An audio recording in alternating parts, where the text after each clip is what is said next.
গাইবান্ধায় মহান বিজয় দিবস উপলক্ষে মুন বিদ্যানিকেতন মডেল স্কুলের উদ্যোগে র্যালি ও দোয়া মাহফিল অনুষ্ঠিত হয়েছে।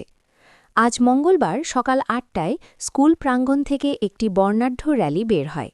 র্যালিটি নতুন ব্রিজ রোড ও কদমের তল অতিক্রম করে পুনরায় স্কুল প্রাঙ্গণে এসে শেষ হয়।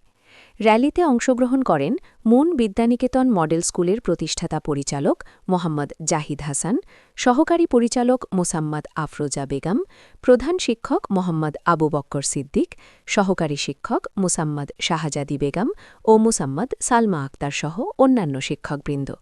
এ সময় শিক্ষক, শিক্ষার্থী ও অভিভাবকরাও র্যালিতে অংশ নেন। র্যালি শেষে মহান মুক্তিযুদ্ধে শহীদদের আত্মার মাগফেরাত এবং দেশ ও জাতির শান্তি সমৃদ্ধি কামনায় দোয়া মাহফিল অনুষ্ঠিত হয়। অনুষ্ঠানটি মহান বিজয় দিবসের তাৎপর্য নতুন প্রজন্মের মাঝে তুলে ধরতে গুরুত্বপূর্ণ ভূমিকা রাখে। বস্তুনিষ্ঠ সংবাদে জিটিভি গাইবান্ধা, সত্যের পথে মোড়া।